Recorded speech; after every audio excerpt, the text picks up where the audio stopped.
Shalom sahabat Sapaan Gembala GKI dimanapun saudara berada saat ini. Berjumpa kembali dengan saya, Pendeta Yusak Rimanto dari Jemaat GKI Parakan, Kabupaten Temanggung, Jawa Tengah. Hari ini kembali saya menyapa saudara dalam program Sapaan Gembala GKI. Saudaraku, melalui Sapaan Gembala GKI pada kali ini, saya ingin mengajak saudara merenungkan satu tema, yaitu belajar menunda. Marilah sebelum kita merenungkan kebenaran firman Tuhan pada hari ini, saya mengajak saudara untuk berdoa bersama-sama. Mari kita berdoa. Tuhan Yesus, Allah yang baik, melalui Sapaan Gembala kali ini, kami datang kepadamu. Kami mengucapkan syukur untuk kesempatan yang masih Engkau berikan untuk menyambut sapaan Tuhan melalui Sapaan Gembala GKI saat ini. Tolong dan pimpin kami Tuhan, agar firman-Mu yang akan kami dengarkan dalam Sapaan Gembala GKI saat ini dapat memperbarui dan mengubah hidup kami sebagai pribadi-pribadi yang semakin mengenal Engkau dengan lebih baik dan lebih benar. Di dalam nama Tuhan kami Yesus Kristus, kami berdoa. Amin. Saudaraku yang dikasih oleh Tuhan Yesus Kristus, mungkin selama ini kita pernah mendengar suatu nasihat atau kata-kata mutiara atau kata-kata motivasi yang intinya mengingatkan dan mengajarkan kepada kita supaya kita tidak menjadi orang-orang yang suka menunda. Demikian beberapa kata yang mungkin pernah kita dengarkan.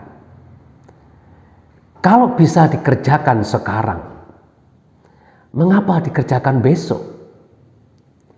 Kalau bisa dikerjakan besok, mengapa harus dikerjakan sekarang? Kamu bisa menunda satu pekerjaan, namun kamu tidak bisa menunda waktu yang terus berjalan. Suatu pekerjaan tidak akan pernah selesai kalau kita tidak pernah memulainya. Jangan menunda.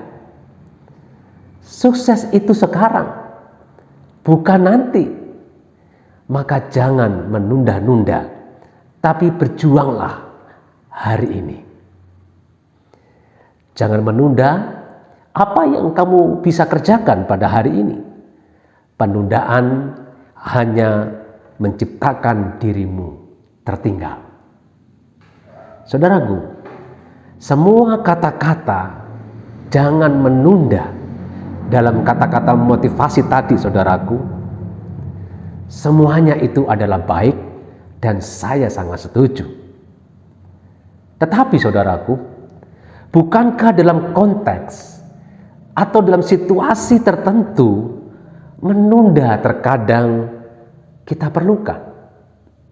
Contohnya adalah menunda untuk membeli barang-barang sekunder atau yang bukan menjadi kebutuhan pokok.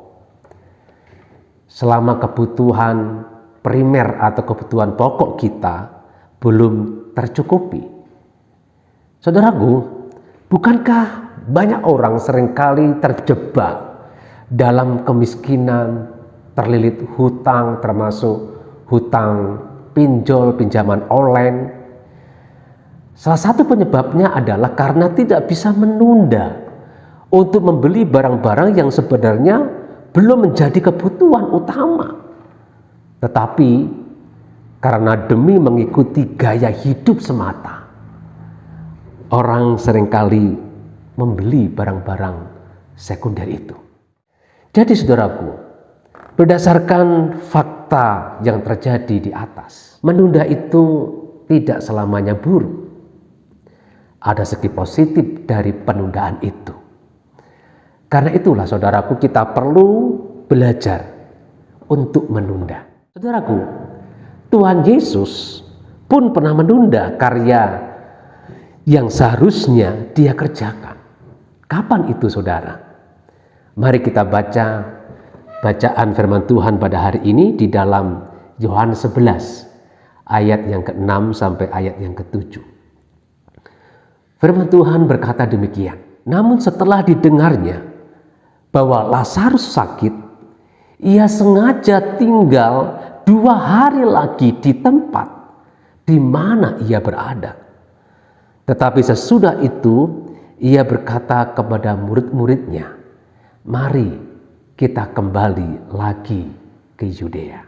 Saudaraku, Tuhan Yesus menunda untuk tidak langsung datang ke rumah Lazarus walaupun dia tahu kondisi Lazarus pada saat itu sedang sakit keras.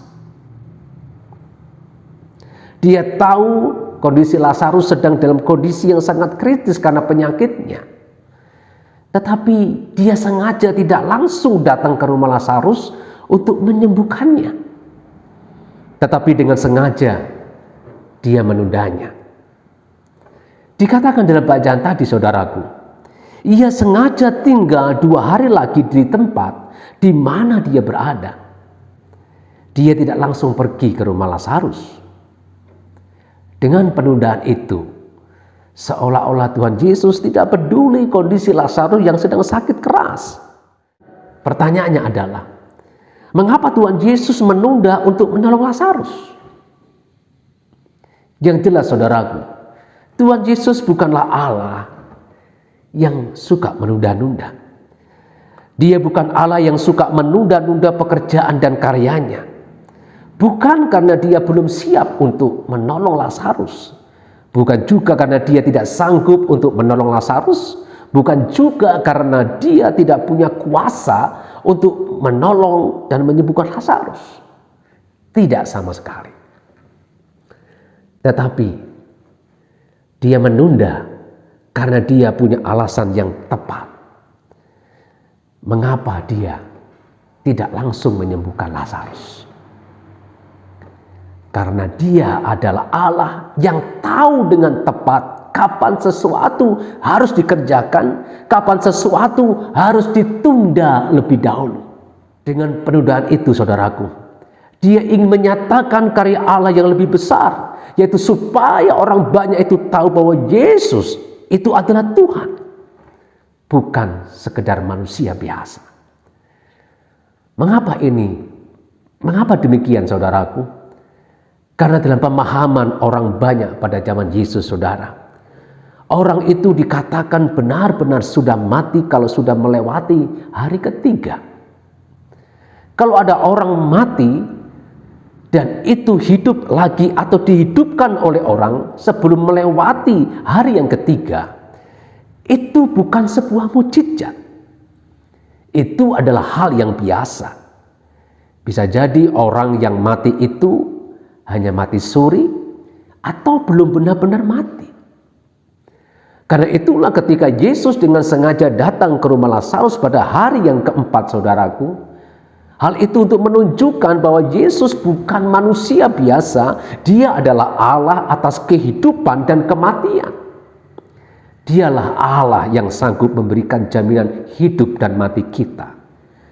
Karena itulah dia berkata di ayat yang ke-25, Akulah kebangkitan dan hidup. Barang siapa percaya kepadaku, ia akan hidup walaupun ia sudah mati. Jadi saudaraku, ketika hari ini saudara merasakan kok Allah sepertinya menunda-nunda untuk menolong saudara dari persoalan masalah yang saudara hadapi, ingatlah, Allah bukannya tidak peduli kepada saudara, tapi sebaliknya, Allah sangat peduli kepada saudara dan juga kepada saya. Dia ingin saudara dan saya mengalami sesuatu yang lebih besar dengan penundaan itu, yaitu saudara lebih mengenal Yesus dengan lebih benar. Mengenal Yesus tidak sekedar sebagai dokter untuk menyembuhkan penyakit kita. Mengenal Yesus tidak sekedar sebagai konselor yang siap membantu mengatasi kecemasan kita. Mengenal Yesus tidak sekedar sebagai rekan bisnis yang siap membuat bisnis kita berhasil. Mengenal Yesus tidak sekedar Yesus yang hanya peduli dengan urusan-urusan duniawi kita, tetapi mengenalnya lebih dalam lagi, yaitu mengenal Yesus sebagai Tuhan yang sangat peduli terhadap keselamatan jiwa saudara. Tuhan yang peduli terhadap nasib hidup kekal kita. Apa artinya saudaraku kalau Tuhan Yesus datang hanya untuk berurusan dengan perkara-perkara duniawi, tetapi dia tidak peduli dengan kehidupan kekal saudara? Karena itu saudaraku, ketika Allah sepertinya menunda untuk menolong saudara, ingatlah, ada rencana yang besar yang ingin dia kerjakan untuk hidup saudara, yaitu dia sedang menuntun dan mengajar saudara supaya saudara dan saya semakin mengenalnya dengan lebih benar. Dia bukan sekedar dokter, dia bukan sekedar konselor, dia bukan sekedar rekan bisnis, dia bukan sekedar Allah yang hanya peduli dengan urusan-urusan duniawi kita, tetapi dia adalah Allah yang juga peduli terhadap kehidupan kekal saudara. Karena itu pula, ketika engkau merasakan Allah menunda untuk menolong saudara, jangan paksa dia untuk cepat-cepat menolong saudara. Biarkan dia bekerja dengan waktunya dan caranya yang tepat. Karena pertolongannya selalu tepat, tidak terlalu cepat dan tidak terlalu lambat. Seperti sebuah lirik lagu yang mengatakan demikian. Tuhan takkan terlambat, juga tak akan lebih cepat. Semuanya dia jadikan indah, tepat pada waktunya. Mari saudara, kita berdoa. Tuhan Yesus, terima kasih. Firman-Mu mengingatkan kepada kami, ketika kami merasa Engkau sepertinya menunda-nunda untuk menolong kami. Sesungguhnya Engkau punya rencana yang besar, supaya kami mengalami sesuatu yang lebih besar, yaitu mengenal Tuhan lebih benar lagi. Mengenal Tuhan tidak hanya sebagai Tuhan yang peduli dengan masalah-masalah duniawi kami, tetapi Tuhan yang juga peduli terhadap nasib kekal atau kehidupan kekal kami.